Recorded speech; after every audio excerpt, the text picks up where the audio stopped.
अस्सलाम वालेकुम नाज़रीन, एक महकती और चहकती सुबह में मैं हूं आपका मेज़बान हन्नान बुखारी और मैं हूं फातिमा नासिर। सिटी एट 10 के साथ इस खूबसूरत सुबह का आगाज करते हैं। सबसे पहले हमेशा की तरह बात करते हैं मौसम के हवाले से। मौसम जो है वो दिन ब दिन गर्म होता जा रहा है। गर्मियों के काफ़ी सारे नुकसान तो हैं, लेकिन एट द सेम टाइम कुछ फ़ायदे भी हैं। आपको कलरफुल होने का मौका मिलता है। स्प्रिंग का पीरियड चल रहा है, तो अपने दोस्तों के साथ, फैमिली के साथ आपको कुछ वक्त मिलेगा जिसको आप इंजॉय कर सकते हैं बाहर, इससे पहले कि गर्मी जो है वो हिट कर जाएगी। बिल्कुल आप ठीक कह रहे हैं। और इसके साथ साथ शहरियों को हर दफा कंसर्न होता है, बहुत सारे लोग जो कि हमारा शो देखते हैं उनको कोशिश होती है कि ये भी पता चले कि आइंदा आने वाले 24 घंटों के लिए बहुत जरूरी है हनान कि आइंदा जो 24 घंटे हैं उसमें मौसम कैसा रहने वाला है। जी वो भी बता देते हैं जनाब। महकमा मौसमियात के मुताबिक आज ज्यादा से ज्यादा दर्जा राहत 32 डिग्री सेंटीग्रेड रहने का इम्कान है, जबकि कम से कम दर्जा राहत जो है वो 16 डिग्री रहने का इम्कान है। हवा में नमी का तनासब 51% है और इसके साथ साथ हवा 1 नॉट की रफ्तार से चल रही है। आइंदा 24 घंटों में कोई भी बारिश के चांसेस नहीं है। अलबत्ता गुज़श्ता दिनों में अगर देखा जाए तो नॉर्दर्न एरियाज के अंदर काफ़ी फातिमा बारिशें भी हुई और पहाड़ी इलाकों में बर्फबारी भी हुई और यह तस्वुर किया जा रहा था कि हमारे शहर फैसलाबाद में भी शायद वो मौसम जाता जाता सर्दी का रुख जो है वो अब दिखाता जाएगा। लेकिन फैसलाबाद की ये बदकिस्मती है, कहा जा सकता है कि हमेशा बारिश हो या अच्छा मौसम हो वो यूजुअली जो है लाहौर से होता हुआ हमें क्रॉस करता हुआ चला जाता है और फैसलाबाद की तरफ सैडली नहीं आ पाते। लेकिन हम कंप्लेन नहीं करेंगे इस बात की, बिकॉज फैसलाबाद का मौसम भी इतना बुरा नहीं है। जिस तरह का भी है, ठंडी हवा जो है आज सुबह चल रही थी जो कि मुझे बहुत अच्छी लगी। तो कोई बात नहीं है ना। हाँ जी बिल्कुल। और इसके साथ साथ ये भी है ना कि मौसम जैसा मर्जी हो, मतलब यहाँ के लोग जो हैं उनका मूड जो है वो बड़ा खुशगवार रहता है और जब मुस्कुरा के आपकी तरफ कोई देखता है तो आपका मूड ऑटोमेटिकली जो है वो अच्छा हो जाता है। तो ये एक अच्छी चीज है, बहुत अच्छी चीज है। और इसके साथ साथ जनाब आज हम खास तौर पे फैसलाबाद के जो सीवरेज सिस्टम के मसाइल हैं उसके ऊपर गुफ्तगू करेंगे। बहुत सारे गली मोहल्ले हैं जो कि पानी में डूब चुके हैं और यही नहीं बल्कि सोलंग सिस्टम खराब हो रहा है सीवरेज के वजह से। जो पानी उससे रिश्ता है, पैच वर्क होने वाला है सड़कों का, वो नहीं हो पा रहा। बल्दियात के खत्म होते ही जो गली मोहल्लों के काम है वो काफी हद तक क्या मुकम्मल तौर पे रुक गए हैं। उसके ऊपर हम आज गुफ्तगू करेंगे। हमारे साथ मौजूद होंगे रमजान मिर्जा जो कि हमारे बड़े जबरदस्त रिपोर्टर हैं। मिर्जा साहब वेलकम करते हैं आपको शो के अंदर। सबसे पहले जनाब कुछ सीवरेज के मसाइल के हवाले से बताइएगा। एक एक दो महीने हो गए, कई मोहल्ले गंदे पानी में डूबे हैं और ताफुन और बदबू की वजह से वहां के लोगों का रहना मुहाल हो गया है। यही नहीं बल्कि उस गंदे पानी की वजह से मच्छरों की बहुतात भी है और जहां मच्छरों की वजह से बहुत सारी बीमारियां जो हैं बहुत आम हो गई हैं।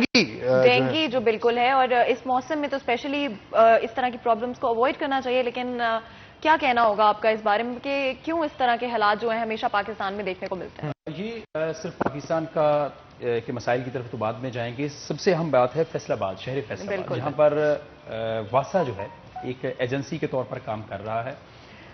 वहां पर सूरत हाल कुछ फातिमा इस तरह है कि फैसलाबाद में जहां पर साबिक हुकूमतों की जानिब से फंड्स की हमेशा फैसलाबाद में किल्लत नजर आई, मौजूदा हुकूमत में भी हनान कुछ ऐसा हुआ है कि वासा के लिए फंड्स जो हैं वो खासे शॉर्ट नजर आए।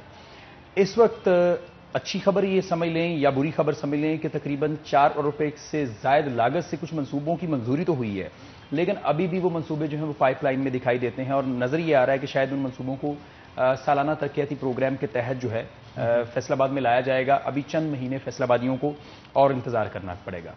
अगर हम थोड़ा सा इसके पस मंजर की तरफ जाएं तो अदालत उज़्मा की जानिब से फैसलाबाद ही के तरह के एक जनाजे के ऊपर सो मोटो लिया गया था कि पानी में से जनाजा जो है वो गुजर के जा रहा है। तो उसके बाद पूरे पंजाब में और पूरे पाकिस्तान में सीवरेज मसाइल को जो है वो एड्रेस करना शुरू किया गया, लेकिन इसके बावजूद फैसलाबाद फिर भी इग्नोर रहा।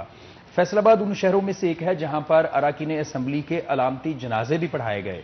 सीवरेज के जो वहां पर मैन होल्स हैं, गटर हैं, ढक्कन हैं, उनके ऊपर अराकीन असम्बली और वाइस चेयरमैन की तस्वीर भी अवेजा की गई, लेकिन इसके बावजूद चंद इलाकों की तो सुनी गई, लेकिन बेशतर इलाके अभी भी इस वक्त जो है वो जिस तरह आप जिक्र कर रहे हैं कि वो सीवरेज के पानी में डूबे हुए हैं। उनमें फैसलाबाद के जो शिखपुरा रोड है उसका यूसुफाबाद, शमसाबाद देख लें, जुमरा रोड के इलाके जो हैं वहां पर सीवरेज के मसाइल हैं। नड़वाला रोड के बहुत सारे ऐसे इलाके मौजूद हैं जहां पर वासा जो क्लेम करता है कि ये उनकी ज्यूरिसडिक्शन से ही बाहर है, लेकिन अंदरून के जो इलाके हैं वहां पे तो ज्यूरिसडिक्शन से बाहर भी हो, लोग तो अजाब भुगत रहे हैं। मेरी उसमें सबमिशन ये है कि सबसे अहम सवाल ये है कि अगर एफडीए की हदूद है तो फिर वासा उस हदूद को जो है वो ऑन क्यों नहीं करता। और अगर वही लोग इसे डिसोन कर देंगे तो फिर कौन जाएगा वहां पे ये सारे हालात अल्टीमेटली, क्योंकि यहां पर बसने वाले फैसलाबादी हैं, पंजाबी हैं और पाकिस्तानी हैं। इसका मतलब है किसी एक इदारे की तो जिम्मेदारी है कि वहां पर जो सिविल सिस्टम है उसको रेगुलेट करे, लेकिन हमेशा से ही इदारों की एक तो lack of coordination, lack of cooperation और उसके साथ साथ एक दूसरे के ऊपर मुद्दा डालने की बात जो होती है वो भी यहां पर इसी तरह नजर आती है कि बहुत सारे ऐसे इलाके जो कि सदर के हदूद में मौजूद हैं, वासा उसे भी डिसऑन करता है। और इवन के इस वक्त मेट्रोपॉलिटन कॉरपोरेशन की हदूद में जहां पर वासा की 100% जिम्मेदारी है, वहां पर भी वासा जो है वो डिसऑन करता है और कहते हैं कि भाई ये हमारी सर्विसेज नहीं है। लेकिन अफसोस की बात यह है कि वहां पर अराकीन असम्बली भी कुछ इस तरह के हैं कि वो भी जिम्मेदारी अदा नहीं कर पाते। आपके एरिया की बात कर लें, चुड़ माजरा की बात कर लें, गुलाम हमदाबाद की बात कर लें, ये सारे वो इलाके हैं जो कि इस वक्त सिटी काउंसिल्स का हिस्सा हैं, लेकिन इसके बावजूद वासा वहां पे सर्विसेज फ्राहम नहीं कर रहा। और अगर सर्विसेज फ्राहम करने के लिए आप वहां पे एप्लीकेशन भी देते हैं तो उसका जवाब कुछ इस तरह मिलता है कि आप वहां पे एप्लीकेशन दें कि सिस्टम को रेगुलेट करें तो वहां से आपको 30,000, 35,000, 40,000, 50,000, 60,000, 70,000 रुपए का बिल जो है वो वासा की जानिब से मौसूल होता है कि भाई आप ये बिल पे करें, इसके बाद आपका सिस्टम जो है वो रेगुलेट होगा। लेकिन अफसोस की बात मजमूई तौर पर नजर आती है कि वासा फैसलाबाद गुज़िश्ता दिनों में जो बहरान था उससे तो किसी हद तक निकल गया सीवरेज के हवाले से, लेकिन इस वक्त भी वासा में बहरानी कैफियत है, हुकूमत इसको ऑन नहीं कर रही। और मैं हमेशा एक लफ्ज कहा करता हूं कि ये खैराती इदारा है। आप ओवरऑल वासा के ऊपर अगर नजर दौड़ाएं तो वासा के चंद मेजर प्रोजेक्ट्स हैं, जिनमें फ्रेंच प्रोजेक्ट फेज 1 जो कि राना सनाउल्लाह ने जिसका इफ्तिताह किया, ये फ्रांस की मदद से बना। आज हम फ्रांस को गालियां देते हैं, फ्रांस की मदद से बना। और दूसरा तकरीबन 15 अरब रुपए का प्रोजेक्ट जो है वो पाइपलाइन में है, वो भी फ्रांस की मदद से बनेगा। दूसरा जो मेजर प्रोजेक्ट है इसमें वेस्ट वाटर ट्रीटमेंट प्लांट है, वो वर्ल्ड बैंक की मदद से बना। इसके बाद हमारे पास जो वासा का मास्टर प्लान है वो जायका जापान की मदद से बना। इससे पहले जो हमारे पास मेजर रिसोर्सेज हैं, वाटर रिसोर्सेज, जिनमें कैनाल झंग ब्रांच के ऊपर ट्यूबवेल्स हैं, रख ब्रांच के ऊपर ट्यूबवेल्स हैं, इसके साथ साथ जो चन्योट में लगा बूस्टर पंपिंग स्टेशन है, इसके साथ साथ टर्मिनल रिजर्वायर्स हैं और इसी तरह की दीगर चीजें, ये सारे के सारे बैरूनी मुल्क से हमें इमदाद आती है, उससे बनते हैं। अगर हम हुकूमत पंजाब की इसमें जो शिरकत या शराकत देख लें तो वो मौजूदा जो हल्का है मियां फरख हबीब, जिसमें साबिक वजीर पानी और बिजली आबशेर अली का हल्का था और साबिक वजीर कानून राना सनाउल्लाह का हल्का था, वहां पर हमें हुकूमत पंजाब के चंद जो है वो प्रोजेक्ट्स नजर आते हैं। और इतने प्रोजेक्ट्स नजर आते हैं कि कई एक मियां ताहिर जमील का तमाम तर रिकॉर्ड भी जो था वो नैब ने मंगवा लिया कि 8 अरब रुपए के प्रोजेक्ट्स जो हैं वो कैसे लग गए, सीवरेज लाइन डाल गई। लेकिन अगर हम फैसलाबाद के दीगर कॉन्स्टिट्यूएंसीज की बात करें, वहां पर देखें, हमें नजर ये आता है कि तमाम हल्के जो थे वो सीवरेज की और पानी की सहूलियात से महरूम रहे। इससे यह भी नजर आता है कि जहां पर अराकीन असम्बली की तरजीहात जो हैं वो पीने के साफ पानी की नहीं है, शहरियों को भी इस बात का अंदाजा नहीं और हुकूमत पंजाब भी इसको बिल्कुल इग्नोर कर रही है। और अब जबकि तकरीबन 4 अरब 52 करोड़ रुपए के प्रोजेक्ट्स जो हैं वो उनकी मंजूरी हो चुकी है, 13 प्रोजेक्ट्स हैं, इसके ऊपर अगर हुकूमत पंजाब ने फंडिंग नहीं की तो आने वाला बरसात जो है वो फैसलाबादियों के लिए और भी क्रूशल होगा। फैसलाबाद में जो पाउंडिंग एरियाज हैं वो बढ़ेंगे, फैसलाबाद के जो पोश एरियाज हैं वो पानी में डूबेंगे और आने वाली बरसात जो है वो ज्यादा खतरनाक हो सकती है। और बरसात तो आने वाली भी है और उसके बाद मेरा नहीं ख्याल कि कोई ये कंट्रोल कर पाएंगे। अगर बिना बरसात के नहीं कंट्रोल कर पा रहे तो बरसात के साथ क्या मामला। और पिछले साल भी हमने देखा था कि कितने हालात बुरे हो गए थे, चाहे आप ड्राइव कर रहे हो, चाहे आप किसी भी चीज पे हो, साइकिल पे हो, मोटर बाइक पे हो, आपके लिए सड़कों से गुजरना जो है मुश्किल हो जाता है। लेकिन आपको लगता है कि गवर्नमेंट इस दफा कोई उम्मीद रखनी चाहिए फैसलाबादियों को? बिल्कुल भी नहीं। मैं वैसे उम्मीद का दामन तो कभी नहीं छोड़ना चाहिए, लेकिन जमीनी हकायक ये हैं कि अगर 4.5 अरब रुपए के प्रोजेक्ट्स आते भी हैं तो पहली जो 2021-22 की एडीपी होगी उसमें ज्यादा भी अगर हुकूमत ने जारी किया तो 1 अरब रुपया जारी कर देगी, जिसका मतलब यह है कि प्रोजेक्ट्स शुरू हो जाएंगे। अगर प्रोजेक्ट्स शुरू होंगे तो उनको वो काफी टाइम टेकिंग होंगे। तो इसमें नजर ये नहीं अभी आ रहा कि फैसलाबादियों को कोई मेजर रिलीफ मिलने वाला है। और अगर हम मजमूई तौर पर 13 अरब रुपए के प्रोजेक्ट्स की बात कर लें तो उनमें से भी जो कि सीएम पंजाब तीसरी दफा जब फैसलाबाद आए और उन्होंने 13 अरब रुपए का राग दोबारा अलापा, फिर उसके बाद अब गवर्नमेंट डिपार्टमेंट जो हैं वो मुतहरक हुए हैं और उन्होंने अपनी अपनी जो स्कीमें हैं वो पेश की हैं। लेकिन एक अच्छी खबर ये है कि आने वाले चंद दिनों में फैसलाबाद के अराकीन असम्बली को 10-10 करोड़ रुपए मजीद मिलेंगे। वो अब उसमें पंजाब डिपार्टमेंट, जितने भी गवर्नमेंट ऑफ पंजाब के डिपार्टमेंट्स हैं उनमें से वो चंद स्कीमें जो हैं वो फैसलाबाद को मिल सकेंगी। सीडीपी के तहत जो है वो कुछ स्कीमें मिली हैं, सैप के तहत कुछ स्कीमें मिली हैं और चंद प्रोजेक्ट, लेकिन उसमें मेगा प्रोजेक्ट अभी भी हमें कोई भी नजर नहीं आ रहा कि जो मौजूदा हुकूमत ने शुरू किया हो। मौजूदा हुकूमत एक प्रोजेक्ट जो French project waste water treatment plant जो है 19 अरब रुपए का, जिसकी 2019 में सॉफ्ट इनॉग्रेशन भी जो थी सर्किट हाउस में हुई थी, सीएम पंजाब आए और सहाफियों के लिए कॉलोनी का भी जब वो ऐलान करके गए तो अभी तक ऑन ग्राउंड उसकी एक ईंट भी नहीं लग सकी और उसकी तमाम तरह फंडिंग जो है वो डेनमार्क ने करनी है। लेकिन इसके बावजूद हमारे फैसलाबाद समेत हुकूमत पंजाब के प्रोसेसेस जो हैं वो इतने स्लो हैं कि वो प्रोजेक्ट जो कि बाहर से हमें ऑन होने हैं उनकी तमाम तरह ग्रांट जो है वो फॉरेन फंडिंग होनी है, उसके लिए भी हमारे सरकारी इदारे जो हैं वो शायद संजीदा दिखाई नहीं देते। तो इसमें मैं समझता हूं कि इदारों को अपनी जिम्मेदारी अदा करनी चाहिए और एमडी वासा समेत वाइस चेयरमैन वासा और अरकान असम्बली जो फैसलाबाद से ताल्लुक रखते हैं उन्हें कम से कम अपने शहर को जरूर ऑन करना चाहिए। बिल्कुल आप ठीक कह रहे हैं, और अगर ये ऑन नहीं करेंगे और आने वाला जो वक्त है, जो साल 1.5 साल रह गया, उसी में भी यही सूरत रहेगी तो मिर्जा साहब इलेक्शन फैसलाबाद से विन करना बहुत मुश्किल होगा पाकिस्तान तहरीक इंसाफ के लिए। हुआ ये था कि हम अगर पिछले इलेक्शन की तरफ नजर दौड़ाएं तो जो नून लीग थी उन्हें महसूस ये हो रहा था कि फैसलाबाद जो है एक मजबूत किला है, रहेगा, इसलिए उनका सारा फोकस जो था वो लाहौर के ऊपर रहा। फैसलाबाद इग्नोर हुआ और फैसलाबाद ने फिर अपना रिजल्ट दिया कि फैसलाबाद से अराकीन असम्बली जो थे उनकी मेजर तादाद जो थी वो पीटीआई की तरफ उनके विनिंग कैंडिडेट्स नजर आए। तो इस बार जिस तरह हुकूमत पंजाब और फेडरल हुकूमत फैसलाबाद के साथ कर रही है तो मेजर अपसेट जो है वो नजर आएगा यहां पर, क्योंकि अगर आखिरी साल में मेजर प्रोजेक्ट्स शुरू भी कर दिए जाते हैं तो आम आदमी पिछले 3 साल में इतना पिस चुका होगा कि मसाइल जो हैं उनको काबू करना और वोटर को एक बार राजी करना जो है वो पीटीआई अराकीन असम्बली के लिए मुश्किल होगा। मैंने ब्यूरोक्रेट्स के दफातर में इनको देखा है कि ये परेशान बैठे होते हैं। दो तरफा परेशानी है, एक तो इनके पास विजन नहीं है, दूसरा इनके पास फंड्स भी नहीं है। तो जब दोनों मसले आपके साथ साथ हों तो फिर वोटर को और वोटर की सपोर्ट जो है वो आपके साथ रहना खासी मुश्किल हो जाती है। अच्छा, माजर चाहूंगा आपकी बात काट रहा हूं मिर्जा साहब, यहां पे मैं एक बड़ी ही अहम चीज आपसे पूछना चाहता था। परसों जो हमारे स्पीकर हैं उनकी जानिब से डिप्टी कमिश्नर फैसलाबाद की अच्छी खिंचाई की गई, वो क्या चक्कर है, क्या मामला है? ये चक्कर कोई गोल चक्कर है, कोई चंद साल पुराना चक्कर है। फैसलाबाद से एक हैं ट्रांसपोर्टर हैं, काफ लीग से वो सूबाई वजीर हैं, लेकिन नॉर्मली जिस तरह फैसलाबाद समेत पूरे पाकिस्तान में रंग बदल लेते हैं, रंग ही बदलना होता है तो अजमल चीमा की आप बात कर रहे हैं, दूसरी जमात में आप चले जाते हैं। उनका यहां पर एक अड्डा मौजूद है और उस अड्डे के सामने एक सरकारी अड्डा मौजूद है। अब अवाम की आंख में धूल झोंकी जा रही है और बताया ही जा रहा है कि जो रेस्क्यू 1122 का दफ्तर है इसकी एक्सटेंशन बड़ी जरूरी है, एक्सटेंशन होगी तो आप लोगों की जिंदगियां बचा सकेंगे। लेकिन इसकी बिहाइंड सीन कुछ और है।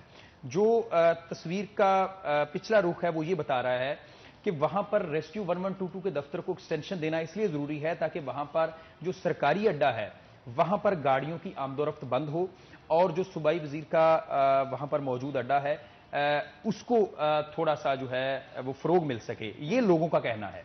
इस तरह की गुफ्तो शुनूद जो है वो आप हर दूसरे बंदे के मुंह से सुनेंगे, इस तरह के मामला चल रहे हैं। लेकिन अगर हम वहां पर जाके देखें तो इसके ऊपर एक माहिराना राय लेनी चाहिए। क्या वहां पर रेस्क्यू 112 का दफ्तर उसी चौक में होना चाहिए, कहीं और भी हो सकता है, शिफ्ट करना चाहिए ताकि जब चौक जो है वो मुकम्मल तौर पर चौक हो चुका होता है तो वहां से गाड़ियों का एग्जिट जो है वो बड़ा मुश्किल हो जाती है, वहां पर एंट्रेंस बड़ी मुश्किल हो जाती है।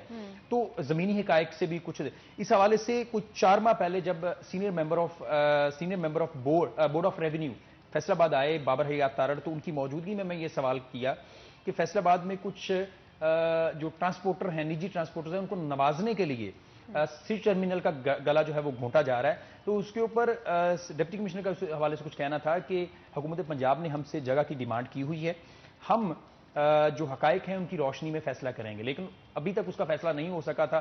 तो मैं ये समझता हूं कि डिप्टी कमिश्नर के साथ डिप्टी कमिश्नर को प्रेशराइज इस वक्त किया जा रहा है। इससे पहले सैफुल्लाह डोगर भी जो है उनका ट्रांसफर भी इसी एक वजह से था। दो वजूहात कुछ और भी थी कि जो चनाब क्लब है उसकी मेंबरशिप का मामला था, इसके साथ ये जो सिटी टर्मिनल का दूसरा मामला था, और तीसरा एक और साहब हैं उनका भी मामला था। तो इस वक्त जो कल हुआ है, राजा बशारत ने माजरत की है स्पीकर के साथ कि भाई हम माजरत करते हैं कि डिप्टी कमिश्नर आपका फोन नहीं ले सके। तो अब मामला ये है कि जहां पर डिप्टी कमिश्नर बुलाया भी था, वहां पे कल रोलिंग थी वहां पर पार्लियामेंट में, तो अब राजा बशारत ने यह कहा है कि हम जगह देंगे, लेकिन अब डिप्टी कमिश्नर के लिए चैलेंज है इस वक्त कि एक तरफ उनकी जाती रगबत जो है वो prime minister of Pakistan Imran Khan के साथ है, और दूसरी तरफ उन्हें चैलेंज दरपेश है, फैसलाबाद से जो सियासी चैलेंज है वो दरपेश है। अब बट लेट्स सी क्या होता है मिर्जा साहब, ये आने वाला वक्त बड़ा इस चीज का तो गवर्नर साहब ने भी कहा था ब्यूरोक्रेसी उनकी नहीं सुनती। अब जंग ये कौन जीतेगा, डिप्टी कमिश्नर मोहम्मद अली या अजमल चीमा, ये तो आने वाला वक्त ही बताएगा। तो मिर्जा साहब बहुत शुक्रिया आपका शो में आने के लिए। इसी के साथ नाज़रीन एक ब्रेक लेते हैं, ब्रेक के बाद दोबारा हाजिर होते हैं। कहीं मत जाइएगा, हमारे साथ रहिएगा।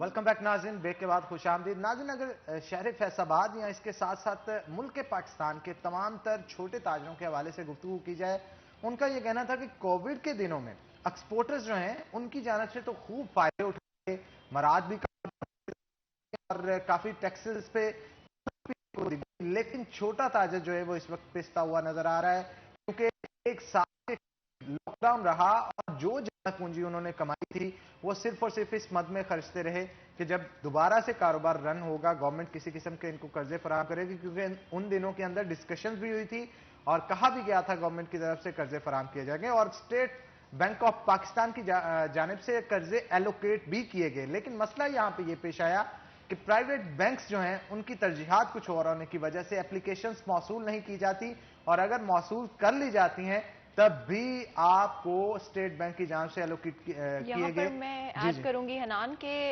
ये वही वाली बात होगी कि अमीर अमीर होता जा रहा है और जो गरीब है वो गरीब होता जा रहा है, बिकॉज जहां पे बड़े एक्सपोर्टर्स को तो तरजीह दी जा रही है, प्रायोरिटाइज किया जा रहा है, मेक श्योर किया जा रहा है कि उनके बिजनेसेस हार्म ना हो, लेकिन एट द सेम टाइम जो छोटा ताजिर है, जो छोटा बिजनेस ओनर है, उसकी तरफ कोई देखना नहीं चाहता, उसकी कोई मदद नहीं करना चाहता, जिसकी वजह से जो हमारी बिजनेस कम्युनिटी है और स्मॉल बिजनेसेस बहुत बड़ा रोल प्ले करते हैं इंडिपेंडेंट जो इकोनॉमी है किसी भी मुल्क की, और फैसलाबाद की तो पहचान है बिजनेसेस और ये जो छोटे बिजनेसेस हैं स्पेशली, लेकिन हमारी गवर्नमेंट की तरफ से हमारी जो लोकल पॉलिटिशियंस हैं उनकी तरफ से तरजीह नहीं दी जा रही, जिसके बारे में आज हम बात करें। और एसएमई सेक्टर जो है वो दिन ब दिन पिसता ही चला जा रहा है। इस मौजू पे आज हमने गुफ्तगू करने के लिए मियां जफर साहब है, जिनको दावत दे रखी है अपने शो के अंदर। ये सीईओ हैं small traders and small industry के, और इनसे गुफ्तगू करेंगे, इस हवाले से पूछेंगे कि आने वाले दिनों के अंदर ये क्या सूरत हाल देख रहे हैं, क्योंकि ये कहा जा रहा है कि बजट भी आने वाला है, उससे जहां आम लोगों को उम्मीदें वाबस्ता होती हैं उसके साथ साथ बिजनेस कम्युनिटी की भी गहरी नजर हर बजट पे होती है। तो जफर साहब वेलकम करते हैं आपको शो के अंदर। क्या सूरत हाल दिखाई दे रही है आने वाले दिनों के अंदर आपको?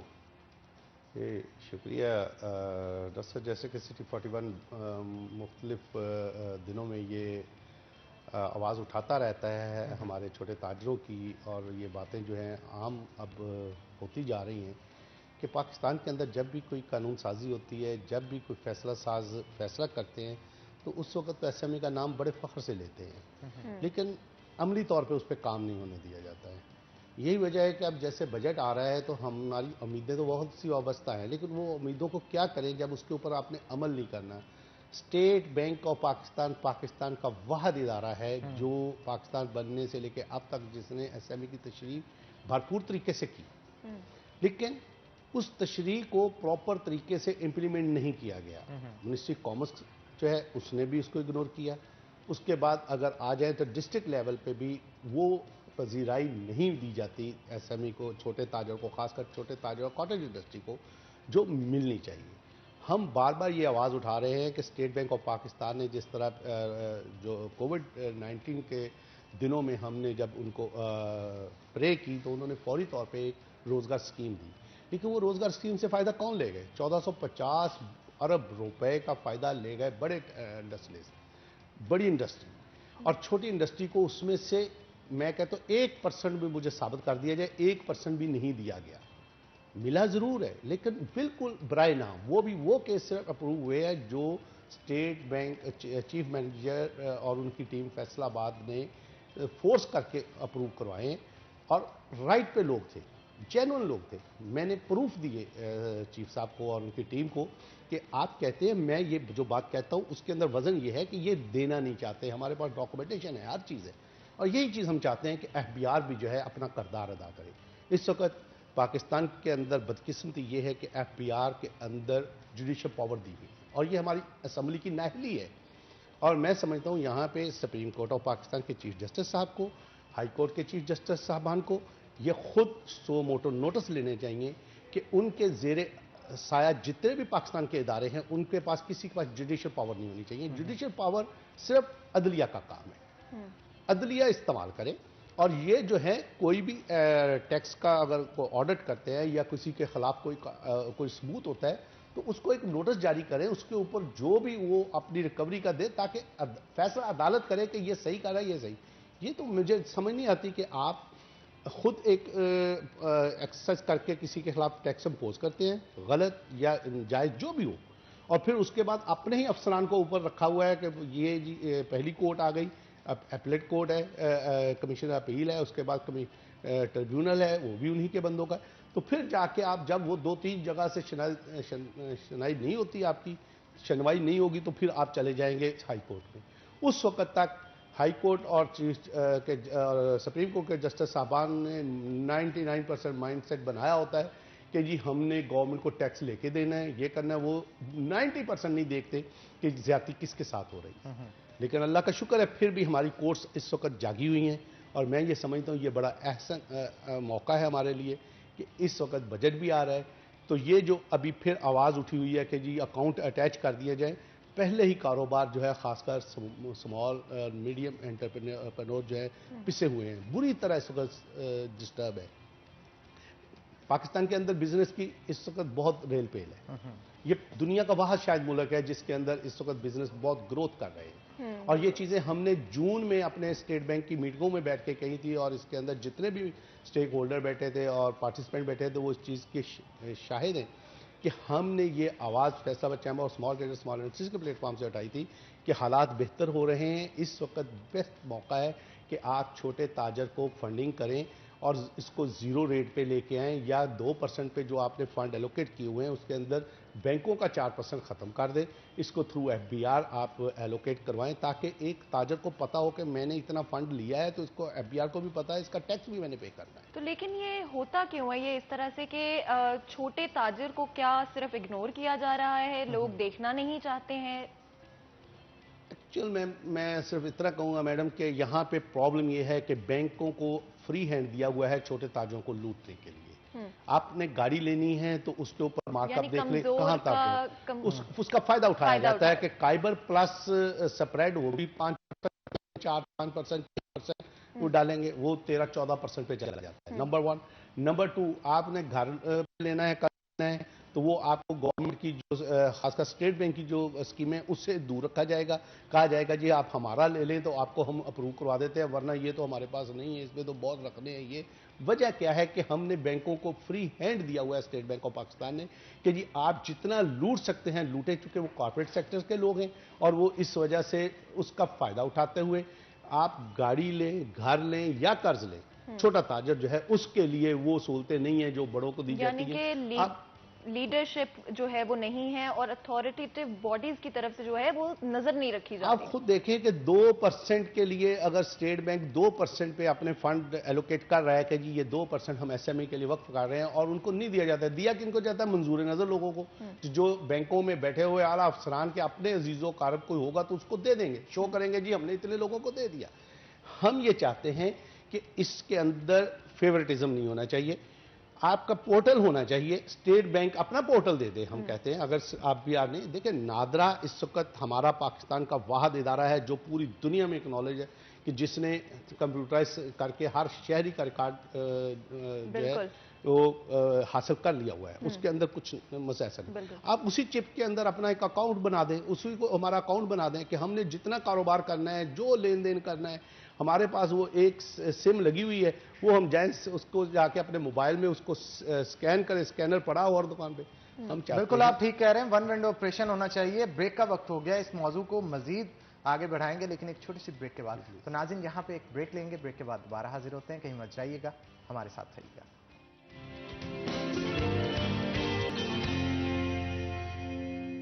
वेलकम बैक नाज़रीन, ब्रेक के बाद खुश आमदीद। मियां जफर साहब हमारे साथ मौजूद हैं, उनसे गुफ्तगू करेंगे। जफर साहब क्या कहेंगे, अगर यही सूरत हाल रही तो काम सरप्लस में जाता जाता डेफिसिट में भी आ सकता है, नई लगने वाली इंडस्ट्री बंद भी हो सकती है।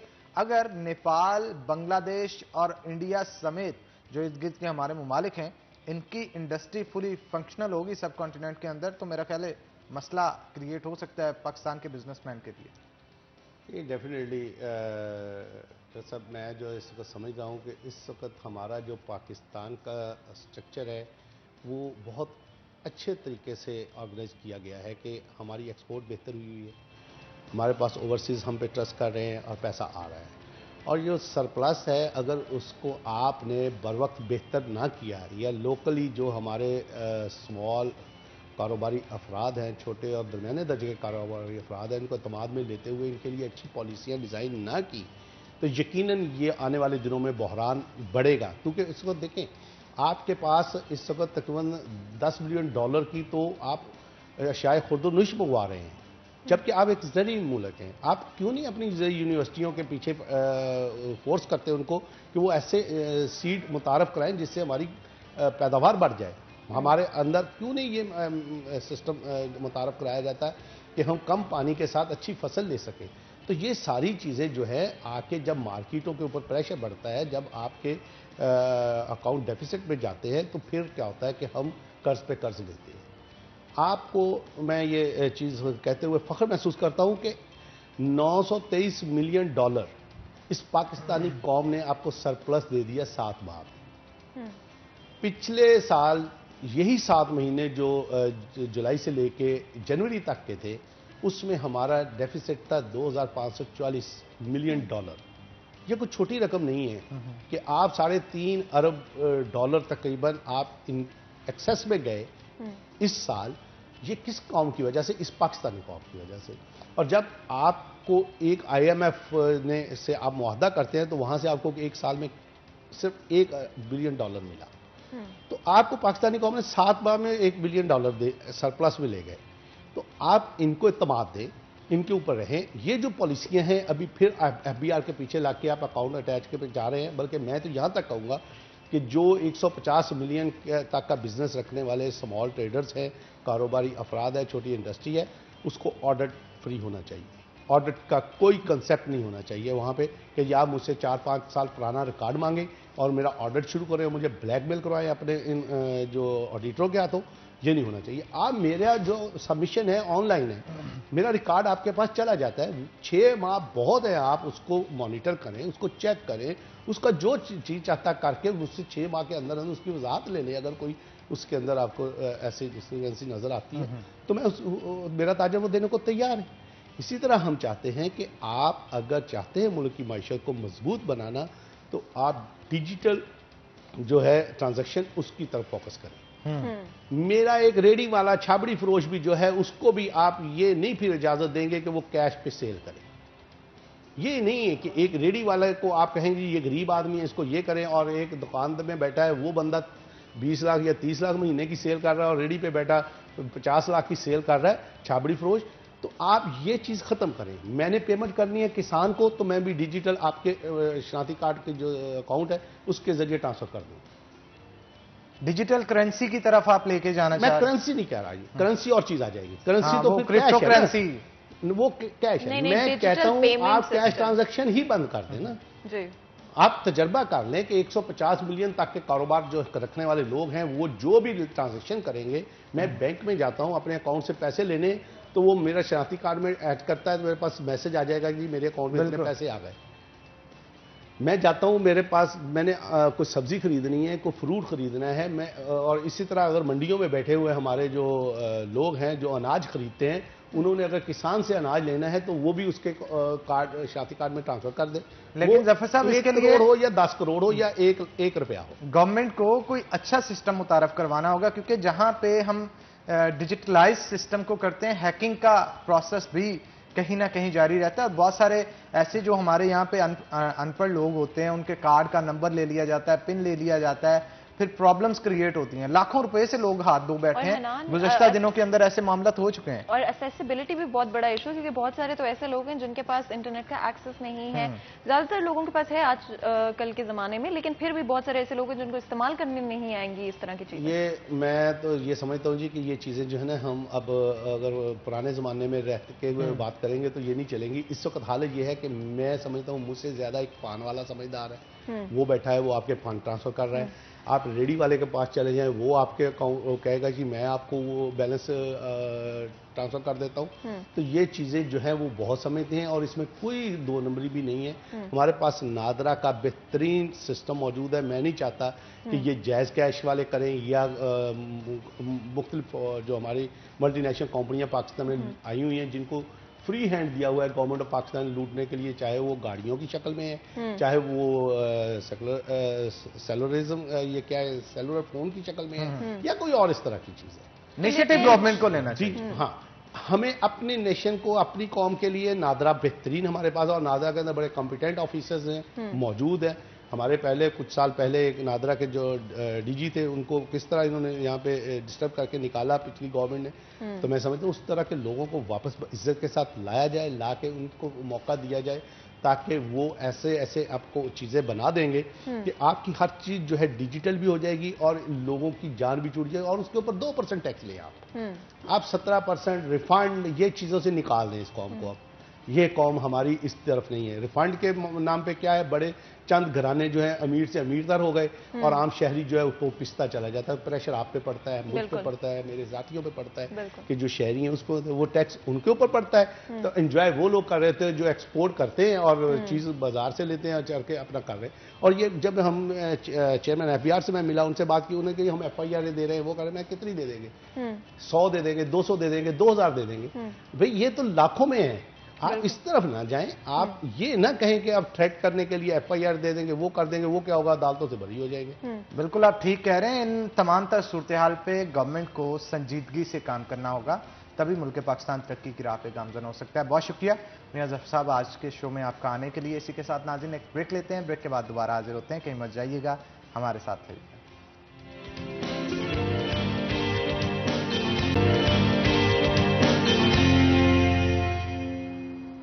वेलकम बैक नाज़रीन, ब्रेक के बाद खुश आमदीद। जैसा कि नाज़रीन हम रोज़ाना की बुनियाद पे आपको कहते हैं कि आपके अंदर कोई भी टैलेंट मौजूद है, कोई भी फनकार है, तो उस फनकार को अपने अंदर ही मत रखिए, बल्कि उस टैलेंट को बाहर निकालिए। अपनी वीडियो बनाए 30 सेकंड की और बना के उस नंबर पर व्हाट्सएप करें जो कि आपकी स्क्रीन के ऊपर दिया जा रहा है। यही नहीं बल्कि आपकी बर्थडे सेलिब्रेशंस में भी हम शामिल हो सकते हैं, और अगर किसी की बर्थडे है तो वो भी सेलिब्रेट की जा सकती है। मतलब मैं तो कहती रहती हूँ नान, आपको पता है, मैं अपने ऑडियंस को बताती रहती हूँ कि देखें अकेले तो हम लोग सेलिब्रेट करते ही करते हैं अपनी फैमिली के साथ, लेकिन जब आप हमें वो वीडियो सेंड करते हैं तो हम भी आपकी उस सेलिब्रेशन का, आपकी खुशियों के अंदर जो है हम वो शरीक हो जाते हैं। इसलिए जो नंबर आप लोगों की स्क्रीन पर आ रहा है उसके ऊपर व्हाट्सएप जरूर करें। और ऑफकोर्स आर्टिस्ट के बारे में भी मैं हमेशा यही कहती हूँ कि क्रिएटिविटी बहुत बहुत जरूरी है आज की दुनिया में, इनोवेशन बहुत जरूरी है।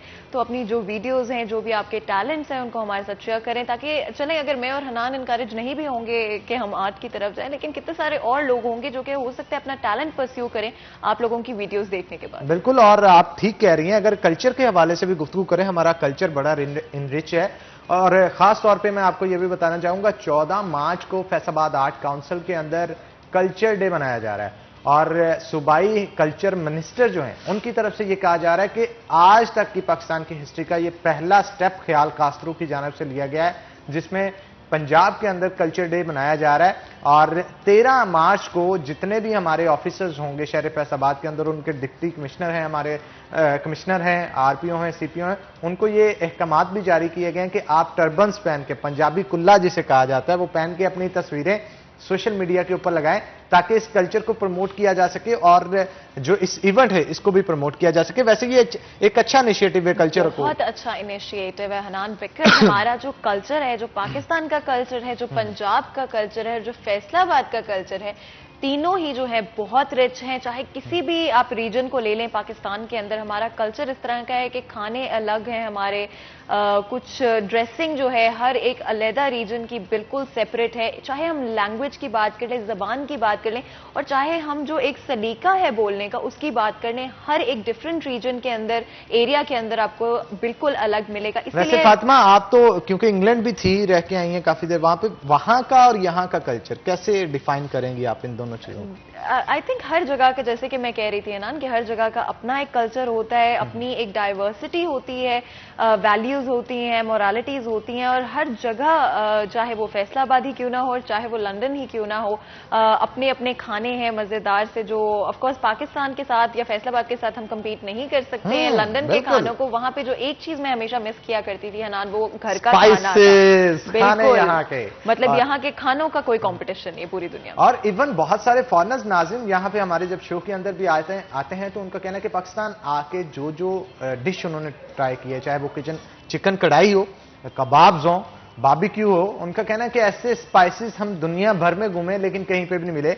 तो इससे पता चलता है कि फूडीज बहुत ज्यादा हैं हमारे लोग यहाँ पे, और इसके साथ साथ टेस्ट कॉन्शियस बहुत हैं। बिल्कुल, और ये हमारे जीन्स में आप तोल के नमक, मिर्च और मसाले डाले जाते हैं, वो मेरा नहीं ख्याल पूरी दुनिया में इतने ध्यान से कहीं पर भी डाले जाते होंगे, क्योंकि जरा सा नमक ऊपर नीचे हो जाए ना तो सारे घर वालों को मसला जो होता है वो शुरू हो जाता है, चाहे खुद खाना बनाए या ना बनाए, लेकिन मसला है। और मेरा ख्याल है ये जो इस टाइम हमारी औरतें जो टीवी देखी होंगी, हमारी जो ऑडियंस के अंदर, चाहे वो लड़कियां हों, औरतें हों, वो जरूर मेरे साथ अग्री कर रही होंगी कि घर वालों को जरा से नमक से जो है पाकिस्तान के अंदर प्रॉब्लम हो जाती है, चाहे वो खुद खाना बनाते हो या ना। पिछले दिनों एलेक्स आई थी हमारे शो के अंदर, उनसे भी मैंने पूछा, मैंने कहा 2 सवाल किए। एक तो उनका कहना था कि मैं 26 दुनिया के मुल्क घूमी हूं, तो मैंने उनसे सवाल किया दुनिया के खूबसूरत लड़के कहां पे मिलते हैं, तो उनका कहना था कि पाकिस्तान में। ये तो बड़ा शरारती सवाल था। शरारती सवाल था, मैं अक्सर शरारती सवाल जो है वो करता रहता हूं अपने गेस्ट के साथ। तो उनका कहना था कि पाकिस्तान के। तो फिर मैंने कहा कि खाना आपको पाकिस्तान का कैसा लगा?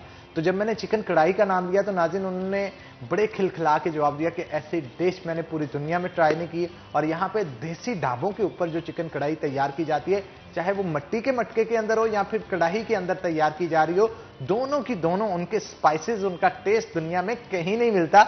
और रोटी के साथ, चपाती के साथ जब आप ठंडी ठार कोल्ड ड्रिंक साथ में पीते हैं तो उससे मेरा ख्याल है मौसम का एंजॉय तो लुत्फ उठा ही रहे होते हैं, साथ ही साथ आपके खानों की लज्जत जो है वो मूड स्विंग्स पे बड़ा असरअंदाज होता है। बिल्कुल। और हनान, जैसे कि पाकिस्तान के अंदर टूरिज्म जो है रीसेंट टाइम्स के अंदर ज्यादा होना शुरू हो गया, लोग जो है डिफरेंट ममालिक से पाकिस्तान आ रहे हैं आजकल, और जब वो यहाँ पे आते हैं तो 2 चीजें जो वो हमेशा कहते हैं कि एक तो पाकिस्तान का जो लोगों का जो प्यार है, जो हम लोग हॉस्पिटैलिटी, मेहमान नवाजी जो हम लोगों की है वो दुनिया में और कहीं नहीं, और दूसरी जो चीज है वो ऑफकोर्स हमारे खाने। लेकिन ये इसी तरह से होते हैं ना, जब आप किसी मुल्क के अंदर टूरिज्म को इंक्रीज करना चाहते हो, लोगों को मुतवज्जा करना चाहते हो या बुलाना चाहते हैं, तो सबसे पहली पॉलिसी यही होती है कि हमारी जो कल्चरल हेरिटेज होती है, जो हमारी कल्चरल वैल्यूज होती हैं, जो हमारे ट्रेडिशंस होते हैं, एक तो उनको आप हाईलाइट करते हो और खानों को हाईलाइट करते हो, और डिफरेंट एरियाज की जो भी स्पेसिफिकेशंस होती हैं, जो स्पेशलिटीज होती हैं, उनको हाईलाइट करते हैं ताकि पूरी दुनिया से जो टूरिस्ट हैं वो पाकिस्तान जरूर है। लेकिन आजकल हमारे मुल्क पाकिस्तान का एक इलाका है और मरकज़ निगाह बना हुआ है पूरी दुनिया के अंदर, उसकी खूबसूरती के जो चर्चे हैं वो ICC किए बिना नहीं रुक पाया। जनाब ग्वादर में यहाँ पे ग्वादर के अंदर जो क्रिकेट स्टेडियम बना है, यकीन जानिए बड़े बड़े क्रिकेटर्स, बड़े बड़े स्टार्स ख्वाहिश ये जाहिर कर रहे हैं कि वो वहां पे जाके खेल सके। और गुज़श्ता ही दिनों अभी बहुत सारे हमारे पाकिस्तान की सेलिब्रिटीज, जिनके अंदर कराची से अयाज सम्मो थे, फहद मुस्तफा, जुल्फी बुखारी हमारे जो मिनिस्टर भी हैं, वजीर आजम के मशीर खास भी हैं, वो भी वहां पे मौजूद थे।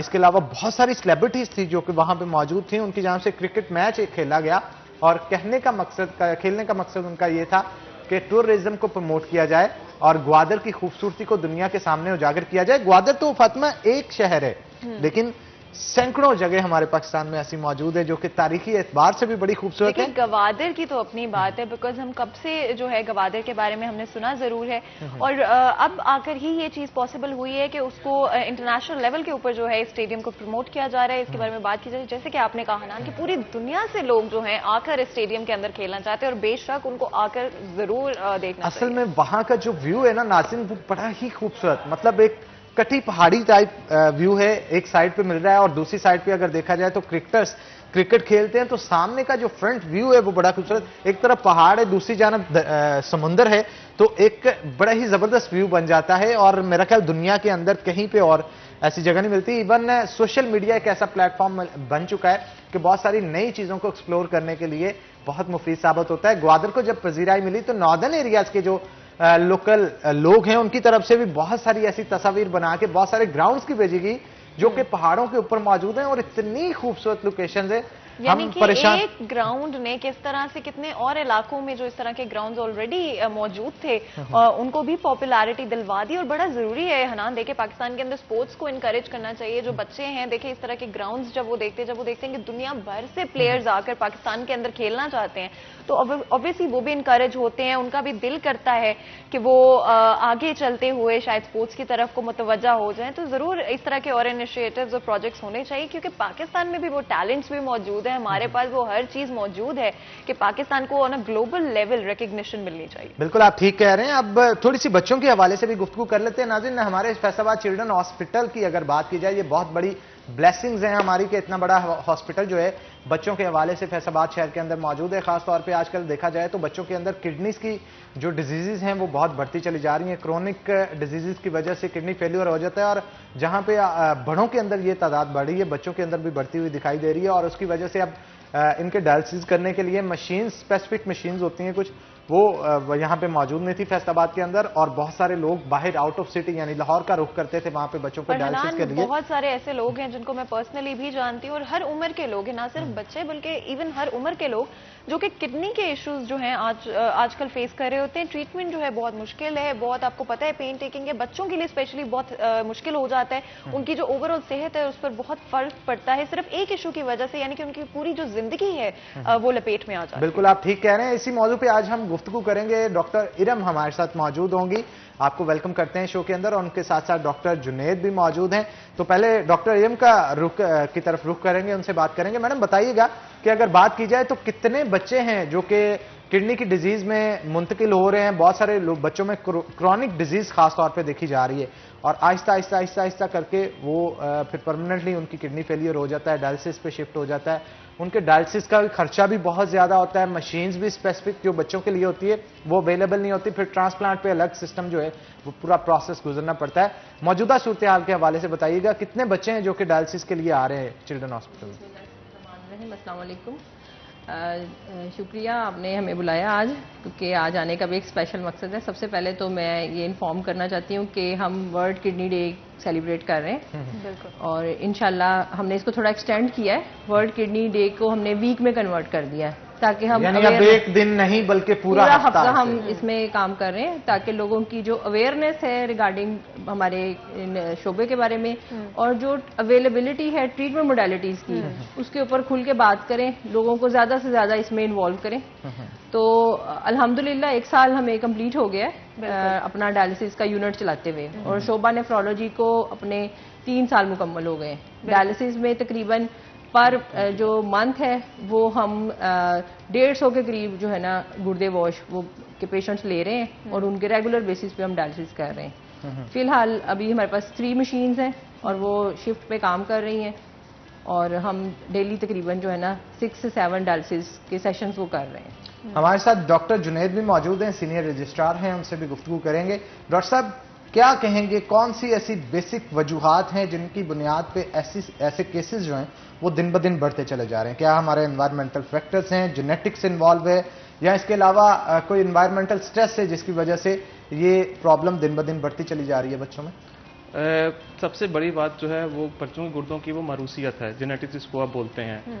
बहुत सारे ऐसे बच्चे हैं जिनका जो किडनी का डैमेज है वो ड्यूरिंग प्रेगनेंसी यानी कि हमल के दौरान ही शुरू हो जाता है, और वो बहुत सारी उसकी वजूहात में सबसे जो बड़ी वजह है वो हमारी जेनेटिक्स इन्वॉल्व है, जिसमें गुर्दे और मसाने के नक्स हैं और पेशाब की रुकावट है, पेशाब गुर्दे की तरफ से जो नाली मसाने की तरफ आ रही होती है उसका ठीक ना बनना या उसका उसमें सुराख रह जाना, और दूसरी बात जो बहुत कॉमन है जिसकी वजह से बच्चे गुर्दे के अमराज में जा रहे हैं वो है गुर्दों की पथरी।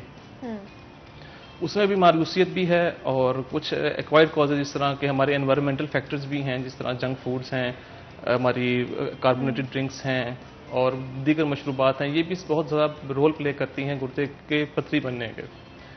डॉक्टर साहब, मैं ये जानना चाह रहा हूँ, जस्ट वांट टू नो कि प्रीनेटल डायग्नोसिस हमारे यहाँ क्यों नहीं किया जाता? यहाँ पे बहुत सारे फॉरेन कंट्रीज की बात करें वहाँ पे लाजमी तौर पे करते हैं और बच्चे के पैदा होने से पहले बता दिया जाता है कि इसके अंदर ये डिजीजेस होंगी, और इवन ये भी बता दिया जाता है कि if you want to carry out this child तो भी बता दें, नहीं करना चाहते तो भी बता दें, और अगर उसका कोई हल होता है तो वो भी मदर वूम के अंदर ही उसे क्लियर आउट कर लिया जाता है ताकि बच्चे में कोई डिजीज आगे ना आए। तो यहां पे ये प्रोसेस इतना स्लो डाउन, मैं तो कहता हूं बल्कि नापैद है। स्लो डाउन होना तो दूर की बात, इवन एलीट क्लास के लोग भी ये नहीं करवाते, लेकिन ये होना चाहिए। इससे आप एक सेहतमंद मुआशरा जो है वो जन्म ले सकता है। क्या कहेंगे इस सवाल? जी, आपको कहना ठीक है। जिस तरह आप थैलासीमिया के मुतालिक बहुत सारी अवेयरनेस है, अगर थैलासीमिया के पेशेंट हों तो उनको हम प्रेगनेंसी के दौरान ही बता दिया जाता है कि आपका ये जो कमिंग बेबी है ये थैलासीमिक होगा, तो इट्स बेटर है कि आप इसको अवॉइड करवा लें। जहाँ तक बच्चों के गुर्दों के पैदाइशी नक्स का मसाइल हैं, उनमें से कुछ मसाइल जो हैं वो तो पता ही बाद में लगता है। उसमें बहुत सारे आप ये कह सकते हैं कि प्रॉब्लम्स हैं जो कि हमें फेस करनी पड़ती हैं। लाइक हमारा पेशेंट जो है वो बैकवर्ड एरिया से है, लाइक विलेजेस से हैं या पेरिफेरी से हैं, उन तक उनकी एसेस नहीं है प्रॉपर रेडियोलॉजिस्ट के पास, प्रॉपर सोनोलॉजिस्ट के पास, तो उसकी वजह से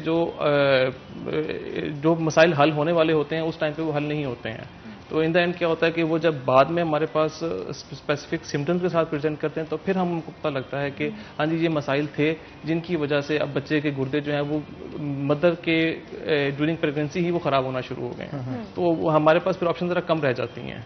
बिल्कुल आप ठीक कह रहे हैं, इस पर मजीद गुफ्तगू करेंगे, लेकिन एक छोटी सी ब्रेक के बाद, ब्रेक का वक्त हो गया है तो नाज़रीन एक ब्रेक लेंगे, ब्रेक के बाद दोबारा हाजिर होते हैं। कहीं मत जाइएगा, हमारे साथ रहिएगा।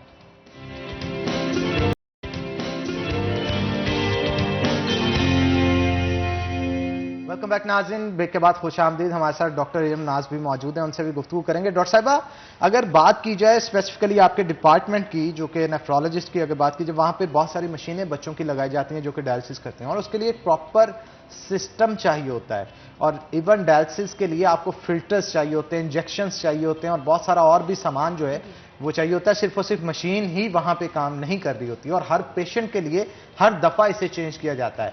और इवन इस चीज का भी ख्याल रखा जाता है कि हेपेटाइटिस के नेगेटिव पेशेंट्स का अलग होता है, पॉजिटिव पेशेंट्स का अलग होता है। तो यहां पे आके इतनी इनकम जनरेट करनी पड़ती है आपको कि वो डिपार्टमेंट आप रन कर सके। क्या गवर्नमेंट की तरफ से या मुखैर हजरात लोगों की तरफ से इतनी मदद की जाती है, फ्री ऑफ कॉस्ट के लोगों की अमदाद की जा सके? जी अल्हम्दुलिल्लाह, पिछले 1 साल से हमने तकरीबन 1000 जो है वो लोगों के डायलिसिस किए हैं, और अभी तक किसी पेशेंट को हमने नॉट अ सिंगल पैनी, हमने कोई किसी से 1 रुपया भी जो है वो कॉस्ट नहीं ली। ये गवर्नमेंट सेटअप में एक डोनेशन पे हमने एक सिस्टम स्टार्ट किया था, और शहर के बहुत सारे लोग ऐसे हैं जो आए आगे, बड़ी खामोशी से उन्होंने हमारे साथ इसमें हाथ से हाथ मिला के बिल्कुल ही खामोशी से उन्होंने हमें डोनेशन दी। और एक मशीन जो हमारी रन कर रही है वो तकरीबन 16.5 लाख की है। 16.5 लाख की मशीन है जो कि डायलिसिस के एक मशीन है, और 3 मशीन हमें डोनेशन में मिली हैं। जो हमारा वाटर फिल्ट्रेशन प्लांट है वो तकरीबन 3 लाख रुपए में रनिंग में आया है, और इसके अलावा जो सेटअप है उसको बनाने में तकरीबन हमें 5 से 6 लाख रुपया जो था ना वो दरकार था। तो ये अल्हम्दुलिल्लाह अल्लाह ताला की मेहरबानी से, और हमारे हॉस्पिटल के अमले में खास तौर पे हमारे MS साहब जो हबीब बुटर साहब, उनकी पर्सनल एफर्ट इसमें बहुत ज्यादा शामिल है। ये तमाम के तमाम लोगों ने डोनेट किया या गवर्नमेंट की तरफ? नहीं, ये अब जो उसका सेटअप स्टार्ट करना था वो लोगों ने डोनेट किया था, और जो उसके रनिंग कॉस्ट है वो हॉस्पिटल पूरी करके अब हमें दे रहा है। यानी कि ऐसे लोग हैं जी बिल्कुल हैं, और ये आप जब इस पे काम करेंगे तो ऐसे लोग भी हैं जो कभी अपना नाम आपसे आके दोबारा नहीं आपको बताएंगे कि हमने ये काम किया था। और मोस्टली वहां पे जो बच्चे आते हैं, जो शहरी आते हैं अपने बच्चों को लेके, यकीन जानिए वो इतने मजबूर होते हैं फातिमा, और इतने परेशान होते हैं, उनके पास कोई सहारा मौजूद नहीं होता, और आखिरकार वहां पे आते हैं कि डॉक्टर्स ही उसको डॉक्टर को मसीहा समझ रहे होते हैं ना, कि उनके पास तो कोई और सहारा नहीं होता, इसके बच्चे को किसी तरह ठीक कर दें। अब वो किस तरह करना है वो ये नहीं जानते, उनको बस बच्चा अपना ठीक चाहिए। उसके लिए फिर डॉक्टर्स इनिशिएटिव लेते हैं, उनका डायलिसिस किया जाता है या फिर जो भी मुतलका ट्रीटमेंट होता है। तो मुखैर हजरात जो ये इस तरह से तावन कर रहे हैं, ये मेरा ख्याल है दुनिया में रहते हुए जन्नत कमा रहे हैं, और बड़ी अच्छी चीज है। और ये बहुत जरूरी भी है हनान कि आज की दुनिया में अगर आप किसी और के लिए कुछ करो, किसी भी वक्त में अगर आप किसी और के लिए कुछ करो तो शायद दुनियावी आपको उसका कोई फायदा ना हो, लेकिन अल्लाह के आप नजदीक हो जाते हो इस तरह की चीजें करने से। तो जब हम बात कर रहे हैं किडनी से रिलेटेड डायजीज के बारे में, अभी हम ये भी बात कर रहे थे कि कहाँ पे पता ही नहीं चल पाता है बहुत लेट स्टेजेस तक कि कोई मसला भी है। तो बच्चों में अगर खास करके अगर माँ बाप डॉक्टर के पास ना जा सकते हैं, जैसे कि हम बात कर रहे थे बहुत सारे रूरल एरियाज के अंदर भी इस तरह के बच्चे, तो क्या अर्ली साइंस होंगे, क्या सिम्टम्स कोई ऐसे हैं कि माँ बाप को पता चल सके? देखिए, जितनी भी क्रॉनिक बीमारियां खासतौर पे किडनी में, सबसे पहले बच्चा की ग्रोथ जो है वो मुतासिर होती है। अगर आपके बच्चे का कद नहीं बढ़ रहा या गैर मामूली तौर पर उसका पीलापन है या उसको ट्रांसफ्यूजन की जरूरत पड़ेगी, ब्लड लगाना पड़ गया, बच्चा रात को बार बार पेशाब करता है, पानी ज्यादा पीता है, तो ये सारी सिम्टम्स हैं कि ऑन गोइंग कुछ ना कुछ अंदर किडनी का मसला चल रहा है। फिर कुछ हमारी डिजीज ऐसी हैं जिसमें बच्चे को फीवर हो रहा है, उसके मसाने में इन्फेक्शन बार बार बन रहा है, और वो हम डॉक्टर से दवाई ले लेते हैं, एंटीबायोटिक का छोटा कोर्स कर लेते हैं, वो टाइमली ठीक हो जाता है, लेकिन उसकी जड़ तक हम नहीं पहुंचते। बिल्कुल। अच्छा डॉक्टर साहब, अडल्ट्स की अगर बात की जाए तो क्रोनिक डिजीज अगर किसी को हुई है, आहिस्ता आहिस्ता किडनी उसकी अंदर से डैमेज हो रही है, और उसके लिए एक टाइम रिक्वायर होता है, साल 2 साल बाद जाके पता चलता है। अर्ली सिम्टम्स क्या होंगे, कैसे डायग्नोस किया जा सकता है? एक बंदा जिसे अगर वो है तो वो कैसे ये श्योर करे कि मैं डॉक्टर से कंसर्न करूं? देखिए, अभी जो कुछ अलामात मैंने आपको बताई हैं, इसके अलावा कुछ बीमारियों में पेशेंट में स्वेलिंग शुरू हो जाती है, वालिदैन उसे इग्नोर करते हैं। के लिए भी और बच्चों के अंदर भी ये सिमिलर सिम्टम्स यानी कि सिमिलर सिम्टम्स है। उसमें बच्चों के तो हमें एक्स्ट्रा पॉइंट्स ये मिल जाते हैं कि अगर ग्रोथ नहीं हो रही, बच्चा सुस्त है, हड्डियों में दर्द है, यहाँ हाथ पांव का खिंचाव शुरू हो गया है, ब्लड प्रेशर, जिसको बहुत सारे लोग ये समझते हैं कि बच्चों में ब्लड प्रेशर की बीमारी नहीं होती, सर दर्द हो रही है, बच्चा पेशाब कम कर रहा है या पेशाब की रंगत में तब्दीली महसूस हो रही है आपको, तो ये सारे अर्ली साइंस हैं। इनमें से काफी कुछ पेशेंट्स ऐसे हैं जो कि क्रॉनिक डिजीज में नहीं जाते, अगर आपने उनको टाइमली मैनेज कर लिया है। हमारे पास ऐसे नंबर ऑफ पेशेंट्स हैं जिनको हमने टाइमली मैनेज किया है और वो रीनल फेलियर में नहीं गए। यानी कि अगर वक्त पर ये बात पता चल जाए कि उस तरफ जा रहे हैं तो डिजीज को कंट्रोल किया जा सकता है। बिल्कुल। एंड यहाँ पे ये जरूर मेंशन करें कि किडनी एक ऐसी चीज है, अगर एक बार डैमेज हो जाए तो दोबारा रिपेयर नहीं होती। ये हमारा जो किडनी वीक बनाने का मकसद है, ये यही है कि यानी कि एक पॉइंट ऐसा जरूर आता है कि जिसके बाद वापस जाना नामुमकिन हो जाता है, इरिवर्सिबल डैमेज जो है जो हो जाता है। इज देयर पॉसिबल कि सम केसेस अक्यूट फेलियर भी हो जाता है बच्चों? जी, आप अक्यूट फेलियर में दोबारा रनिंग में आ जाए तो ठीक, अदरवाइज वो भी फिर क्रोनिक में हो गए। बहुत सारे बच्चे लाइफ थ्रेटनिंग कंडीशन में चले जाते हैं और सर्वाइव नहीं करते। इसलिए एक्यूट किडनी को भी मैनेज करना उतना ही जरूरी है, शायद ज्यादा जरूरी है जितना क्रोनिक को मैनेज करना, क्योंकि वो बच्चा है जो को आप बचा भी सकते हैं और परमानेंट डैमेज से रोक भी सकते हैं। एंड इसमें यह भी होता है ना कि क्रोनिक में तो टाइम आपको मिल जाता है कि उसको मैनेज करना हो, स्लो डाउन करना हो। क्यूट तो एकदम शटडाउन किडनी होती है, अगर चल गई तो चल गई, अदरवाइज वो कंप्लीटली फेलियर में। बिल्कुल, जैसे अभी डॉक्टर जुनैद भी बात कर रहे थे कि कुछ इस तरह के फैक्टर्स होते हैं, जैसे कि ड्रिंक्स हो गई या आपकी डेली लाइफ के अंदर आप इस तरह की चीजें कंज्यूम कर रहे थे जिसकी वजह से ये ज्यादा लाइकली होता है कि आपके बच्चे को किडनी प्रॉब्लम्स हो। जी बिल्कुल। तो कुछ और इस तरह की चीजें भी हैं सिवाय ड्रिंक्स के जो लोग अवॉइड कर सकते हैं या औरतें अवॉइड करें ताकि उनके बच्चों में ये प्रॉब्लम चले? देखिए, हम बहुत कॉमनली अब ओवर द काउंटर मेडिकेशन, अपनी सेल्फ मेडिकेशन जो है ना, ये बहुत जल्दी कर लेते हैं। बिल्कुल, बच्चों में भी पेन किलर बहुत आम बात है कि दुकान पर जाओ और जाकर मेडिसिन ले ली, या एंटीबायोटिक रिपीटेड कोर्सेज करते हैं। हाँ जी बिल्कुल। तो ये सारे फैक्टर्स वो हैं जिनको अगर हम अवॉइड करें तो हम बच्चों को ना सिर्फ एक्यूट किडनी इंजरी बल्कि क्रोनिक किडनी से भी, उनकी फेलियर से भी बचा सकते हैं। बिल्कुल, आप ठीक कह रहे हैं। डॉक्टर जुनैद भी हमारे साथ मौजूद हैं, उनसे भी गुफ्तगू करेंगे। डॉक्टर साहब, आप क्या कहेंगे, बच्चों को जो छोटी उम्र में ही कोल्ड ड्रिंक्स पे लगा दिया जाता है, जंक फूड पे लगा दिया जाता है, इट्स अ मेजर कॉज जिसके जरिए आजकल के बच्चों में ये डिजीजेस जो हैं वो पॉपुलर हो रही हैं, तो फूड कितना अमल दखल रखता है किडनी डिजीज के लिए? जितनी भी हमारी जंक फूड्स हैं ना, जिनमें खमीर इन्वॉल्व है, प्रोसेस्ड फूड जिसको आप बोलते हैं, अच्छा, सब किडनी स्टोन्स की फॉर्मेशन में मदद देते हैं। नंबर 1, नंबर 2, और दूसरे जिनमें फैमिलियल पोटेंशियल होगा, लाइक फैमिली में और स्टोन्स हैं मेंबर्स में, लाइक कुछ स्टोन्स जेनेटिकली इनहेरिटेड होते हैं, तो वो फिर फैसिलिटेट करते हैं उन स्टोन की फॉर्मेशन में, और फिर वो स्टोन फॉर्मेशन एक ऑनगोइंग प्रोसेस है, जिसकी वजह से जंक फूड है, स्टोन्स हैं, जंक फूड, ये एक विशियस साइकिल स्टार्ट हो जाता है। और डॉक्टर साहब ये भी है कि किडनी इश्यूज जब आपको होते हैं तो वो सिर्फ किडनी के साथ रिलेटेड नहीं होते, अगर ये वक्त पर ना पकड़ा जाए तो जो बॉडी के और सिस्टम्स होते हैं वो आहिस्ता आहिस्ता इंपैक्ट होना शुरू हो जाते हैं, और जैसे कि आप पहले भी बात करते थे कि वो अक्यूट फेलियर की तरफ चला जाता है, कि इस तरह का कि there is no point of return. तो ये जो अक्यूट फेलियर से पहले का जो वक्त होता है, क्या इसके अंदर अगर पकड़ लिया जाए तो क्या मुमकिन है कि इस बीमारी को रोका जा सकता है? जी बिल्कुल, फिर डिपेंड करेगा कि एक्यूट किडनी फेलियर हुआ क्यों है, क्योंकि हमारे पास एक्यूट फेलियर में पेशेंट में बहुत नैरो विंडो होती है पेशेंट को सेव करने की। अगर वो टाइमली हमारे पास प्रेजेंट कर जाए, टाइमली डायग्नोज्ड हो जाए, तो हम पेशेंट को रिकवरी की तरफ लेके जा सकते हैं। और आपके बात भी कहना भी ठीक है कि जो प्रेसिपिटेटिंग फैक्टर्स हैं, लाइक जिस तरह फूड्स की बात है, जंक फूड है, सॉफ्ट ड्रिंक्स हैं, कोल्ड ड्रिंक्स हैं, तो इनकी अवॉइडेंस जो है वो भी हमें लॉन्ग टर्म सर्वाइवल में और क्वालिटी ऑफ लाइफ को इम्प्रूव करने के लिए बहुत फायदेमंद होगी। क्या एक्सरसाइज भी इसमें मेजर पार्ट प्ले करता है, या एक्सरसाइज इस इश्यू से रिलेटेड? अगर हम बच्चों की बात करें तो बच्चों में एक्सरसाइज का तो इतना रोल नहीं होगा, क्योंकि हमारे पास जैसे बड़ों में आपने बात की, तो बड़ों में डायबिटीज है, हाइपरटेंशन है, वो ज्यादा अवामिल हैं, ब्लड प्रेशर है, वो ज्यादा अवामिल हैं क्रॉनिक किडनी डिजीज के लिए। लेकिन बच्चों का मामला थोड़े से इससे मुख्तलिफ है।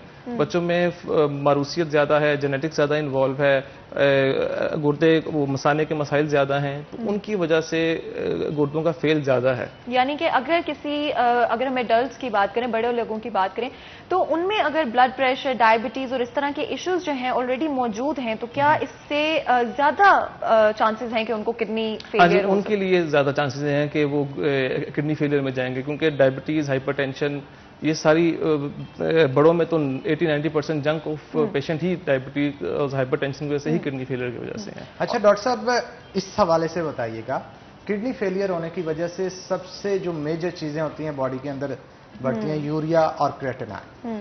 अब ये बताइएगा कि ये यूरिया क्रेटिनाइन पैदा किस तरह से होते हैं, किडनी फिल्टर आउट क्या करती है, और इनके एक्सेसिव होने की वजह से बॉडी के अंदर क्या चेंजेस आती है, क्या है हार्ट अटैक और दीगर डिजीजेस के अंदर ये कॉज? लेकिन जहाँ पर हमारी किडनी एक वक्त में बहुत सारे काम कर रही है, जैसे हम बहुत सारी चीज़ें खाते हैं, उनका वेस्ट प्रोडक्ट्स बनते हैं, उनमें से एक वेस्ट प्रोडक्ट यूरिया है, दूसरा केराटिनिन है, जिसको टाइमली फ्लश ऑफ करना है किडनीज ने बॉडी से। जैसे जैसे किडनी का फंक्शन कम होता जाता है, ये इनके बॉडी में कोमुलेशन बढ़ती जाती है, इसकी मिकदार बढ़ जाती है जिस्म के अंदर। यूरिया एक हद तक तो जिस्म को कुछ नहीं कहता है, लेकिन जैसे ही ये एक खास मिकदार से ज्यादा हो जाता है, 100 से ऊपर जाना शुरू हो जाता है, 100-150 से ऊपर चला जाए, तो फिर ये दिल को भी इफेक्ट करता है, बेहोशी भी करता है, झटके भी कर सकता है, इससे मुस्तकिल तौर पर उल्टियां भी स्टार्ट हो जाती हैं, और मुख्तलिफ सिम्टम्स हैं जो कि आना शुरू हो जाते हैं। ये यूरिया हाई होने के सिम्टम्स हैं। अच्छा, इसके अलावा प्रेग्नेंट वुमेन्स में भी आजकल बड़े केसेस ऐसे आ रहे हैं कि किडनी फेलियर हो जाता है, उसको आप किस तरह से डिफाइन करेंगे कि इनको क्या चीजें मैडम करनी चाहिए, आप जरा बताइएगा, जिससे किडनी डिजीज से, क्लैम्शिया से, प्री क्लैम्शिया से बचा जा सके? देखिए, अब इस पे काफी काम हो चुका है। प्री क्लैम्शिया जो पहले सिर्फ एक प्रेगनेंसी एसोसिएटेड चीज समझी जाती थी, अब जो रिसेंट रिसर्च है उससे ये बात साबित हुई है कि ये सिर्फ प्रेगनेंसी में ही नहीं होता है। जो फीमेल्स हैं they are already predispose to this condition. तो जो एंटीनेटल या प्री नेटल या प्री प्रेगनेंसी जो आपकी मॉनिटरिंग है अपनी, वो बड़ी जरूरी है। हम इसके ऊपर मैडम मजीद गुफ्तगू करेंगे, लेकिन एक छोटी सी ब्रेक के बाद, ब्रेक का वक्त हो गया है, तो नाज़रीन एक ब्रेक लेंगे, ब्रेक के बाद दोबारा हाजिर होते हैं, कहीं मत जाइएगा, हमारे साथ रहिएगा।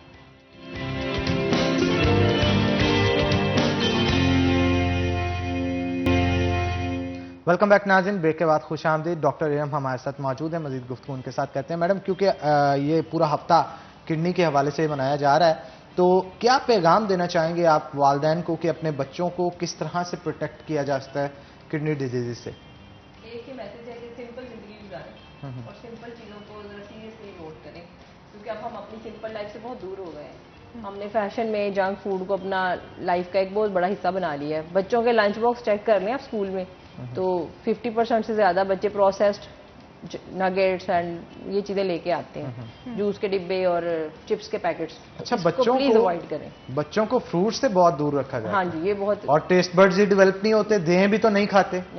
इसके ऊपर आप क्या कहेंगे? बिल्कुल इस तरह की चीजों की तरफ बिल्कुल नहीं जाते। हमें पता है कि सेहतमंद चीजें जो है बच्चे अवॉइड करते हैं, तो क्या कर सकते हैं पेरेंट्स, अगर हम उनको कोई टिप्स दे सकें कि वो बच्चों को इस तरफ ला सकें कि कोई सेहतमंद ग़िज़ा जो ब्रेकफास्ट है, that's the main meal of the day, उसको स्ट्रेंथन करें। बच्चा सुबह अगर अच्छा खाना खा के घर से जाएगा तो वो पूरा दिन उसका अच्छा गुजरेगा। और जो घर की जो रुझान है उसके अंदर होममेड चीज़ों को फ्लरिश करें। आप शाम को देख लें, सब फास्ट फूड सेंटर्स लोडेड हैं, भरे हैं, आपको बैठने की जगह नहीं मिलती। बिल्कुल ऐसे। तो वो सब लोग इस वक्त घर होने चाहिए अपने बच्चों के साथ, और घर का पका हुआ खाना खाना चाहिए।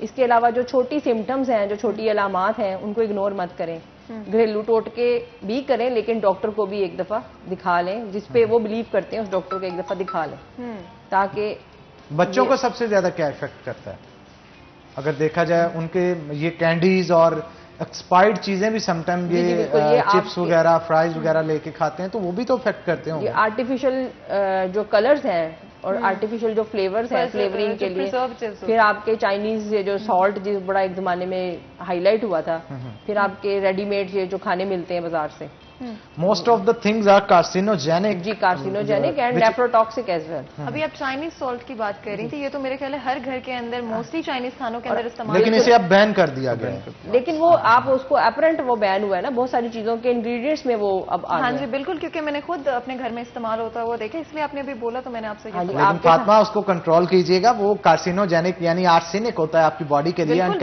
कैंसर कॉज करता है। अब उसके जगह मेरे ख्याल ये चिकन पाउडर जो है इसने ले ली, चिकन पाउडर को यूज करना शुरू कर दिया। बट द थिंग इज कि आप जो टेस्ट लाना चाह रहे हैं, अगर उससे नहीं आ रहा, कोई उसकी जगह और स्पाइस यूज करके हंडिया के अंदर वो फ्लेवर ला सकते हैं। ये हमारी ऑडियंस के लिए भी बहुत इंपॉर्टेंट था, जैसे मुझे नहीं पता थी ये बात। आई थिंक बहुत सारे ऐसे लोगों को जिनको नहीं पता थी ये बात, और बहुत ख्याल रखें और चाइनीज सॉल्ट जो है उससे दूर रहें। और एक चीज और यहाँ पे मैं कहना चाहता हूँ कि जिंदगी होगी तो चस्के होंगे ना। खाना है आपने, चस्के के लिए खाना होता है ना, टेस्ट के लिए खाना होता है। अगर आपकी जिंदगी नहीं है तो आप उस टेस्ट को क्या करेंगे? बिल्कुल। और बहुत सारों की जिंदगियां आपके साथ एसोसिएट होती हैं। घरों के अंदर जब भी आप कोई चीज लेके आए, ऐसी होनी चाहिए जो आप पे और आपके बच्चों पे पॉजिटिव इफेक्ट रखे, ना कि नेगेटिव। बिल्कुल, और बहुत जरूरी है कि इन चीजों का ख्याल रखा जाए ताकि आपकी ना सिर्फ आप खुद बल्कि आपकी जो फैमिली है वो सेफ रह सके। मैडम, ऑर्गेनिक फूड्स के हवाले से थोड़ा सा मैं इस चीज को ये समझती हूँ कि पाकिस्तान में अभी इनऑर्गेनिक फूड्स जो हैं वो बहुत ज्यादा इन नहीं है। अभी भी हम अपने जो खेती बाड़ी के पुराने तरीकों पे ही चल रहे हैं, तो ठीक है आप ऑर्गेनिक फूड यूज करें, लेकिन it should be made by with proper care. और अगर आजकल तो बड़ा ये फेमस है, होम गार्डनिंग का एक सीन आ गया है, आप अपनी चीजें सब्जियां खुद ही उगाएं। जुनैद साहब, आप क्या कहेंगे इस हवाले से? ये आजकल क्योंकि लोगों के पास काम बहुत ज्यादा होता है, और जॉब वाले जॉब में बिजी हैं, बिजनेस वाले बिजनेस में बिजी हैं, लाइफस्टाइल इतना बिजी हो चुका है कि कोई शख्स अब इस तरफ जाता ही नहीं है। लेकिन स्टिल गवर्नमेंट को इसके ऊपर कोई ऐसा इनिशिएटिव लेना चाहिए, ऑर्गेनिक चीजें। अगर मैं बल्कि यहाँ पे ये कहूंगा, गवर्नमेंट भी नहीं, कोई भी नहीं, आप खुद फाइंड आउट करें, क्योंकि आपकी सेहत है, आप ही को इसका ख्याल रखना है। लोगों पे इसको मत डालें। तो लोगों को जाके सब्जियां, फ्रूट्स खुद देख के जो है वो लानी चाहिए, ताकि ग्रोसरी अगर हफ्ते की एक बार इकट्ठी ले आते हैं, उससे काफी ज्यादा पॉजिटिव इफेक्ट्स आपकी बॉडी देखिए हनान, जाकर लोग ले तो आएंगे, लेकिन बात तो ये कि जो बाहर से हम लेकर भी आते हैं उस पर इतने केमिकल्स इस्तेमाल हो होते हैं ग्रोइंग प्रोसेस के अंदर कि वो बहुत हार्मफुल होते हैं। And the simple thing is you can wash, आप घर में उसे वॉश करें, वॉश करके यूज कर सकते हैं। तो मेरे ख्याल इसके पॉजिटिव इफेक्ट पड़ सकते हैं। हर बंदे के हाथ में अपनी सेहत खुद होती है। क्या कहेंगे? बिल्कुल सही कहना है आपका। रिफाइंड और प्रोसेस चीज़ों से हमें रॉ फूड की तरफ ज़्यादा आना चाहिए। इसमें फ्रेश फ्रूट्स हैं, फ्रेश वेजिटेबल्स हैं, रिफाइंड कार्बोहाइड्रेट्स अवॉइड करने चाहिए। हर तरह की रिफाइंड फूड जिसमें जो कि इंस्टेंट सोर्स ऑफ एनर्जी है वो अवॉइड करनी चाहिए। इससे बेहतर है कि हम अपनी किचन गार्डनिंग कर सकते हैं, जैसे डॉक्टर इरम ने आपको बताया। और जैसे जैसे हम नेचर के करीब रहेंगे हम और हेल्दी लाइफस्टाइल अडॉप्ट करेंगे, हमारा क्वालिटी ऑफ लाइफ उतनी ही बेहतर होगी। अच्छा डॉक्टर साहब, मुझे ये भी बताइएगा, डायलिसिस के अंदर जो मशीन के अलावा चीजें यूटिलाइज होती हैं, उनकी अमाउंट कितनी होती है, ताकि ऑडियंस को पता चल सके कितने पैसे हैं जो कि एक शख्स की सेहत के ऊपर लगाए जाते हैं? जी, मैं इसी तरफ आना चाह रहा था कि हर डायलिसिस का सेशन ऑलमोस्ट कॉस्ट करता है 4,000 to 5,000 एक session, for one person. For 1%। उसमें हमारे पास डायलाइजर है, उसकी ट्यूबिंग है, इंजेक्शन हैं कुछ, और आरओ प्लांट का एक बजट होता है। तो रफली एस्टिमेटेड में एक डायलिसिस सेशन 5000 कॉस्ट करता है। तो अगर हमारे पास हंड्रेड्स ऑफ चिल्ड्रंस जो हैं उनका डायलिसिस होता है, इसका मतलब है लाखों रुपए आपको मशीन से हटके, मशीन से रनिंग कॉस्ट है जो कि हमें हर डे टू डे मैनेज करनी पड़ती है।